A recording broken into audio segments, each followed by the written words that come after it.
பாஜக முழு மெஜாரிட்டியுடன் மீண்டும் ஆட்சிக்கு வந்திருந்தால் எல்லா படிப்புக்கும் நீட் போன்ற தேர்வை கொண்டு வந்து நமது மாணவர்கள் கல்லூரிக்கு செல்ல முடியாத நிலையை உருவாக்கி இருப்பார்கள் என்று போக்குவரத்து துறை அமைச்சர் சிவசங்கர் கூறியுள்ளார்.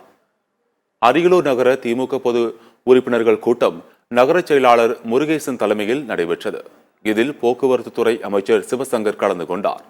அப்போது பேசிய அவர், மகளிர் உரிமை தொகை திட்டத்தை கொண்டு வந்தபோது இது செயல்படுத்த முடியாத திட்டம் என்று பாஜகவினர் விமர்சித்தனர்.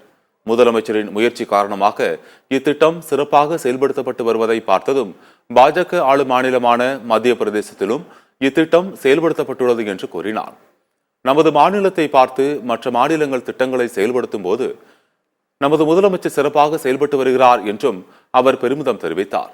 மோடி மீண்டும் முழு மெஜாரிட்டியுடன் ஆட்சிக்கு வந்திருந்தால் நீட் போன்ற தேர்வை கொண்டு வந்து நமது மாணவர்கள் கல்லூரிக்கு செல்ல முடியாத நிலையை உருவாக்கி இருப்பார்கள் என்றும் அவர் விமர்சித்தார். நீட் தேர்வை தமிழ்நாடு எதிர்த்து வரும் நிலையில் இவ்வாண்டு நீட் தேர்வில் நடைபெற்ற முறைகேட்டை பார்த்து மற்ற மாநிலங்களும் நீட்டை எதிர்க்கின்றன என்றும் அமைச்சர் சிவசங்கர் கூறினார்.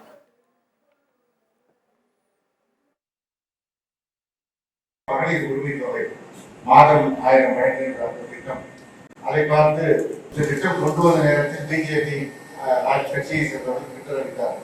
ஆனால் இன்றைக்கு பிஜேபி ஆளுகின்ற மத்திய பிரதேச மாநிலத்தில் இதே திட்டத்தை அவர்கள் நடைமுறைப்படுத்தியிருக்கிறார்கள். மோடி மாத்திரம் இன்னொரு முறை மீண்டும் ஆட்சிக்கு முழு மெஜாரிட்டியோடு வந்திருந்தால், கடந்த காலங்களில் வந்து கூட வந்திருந்தால் நம்முடைய தமிழ்நாட்டினுடைய நிலைமை மிக மோசமாக ஆகிறது.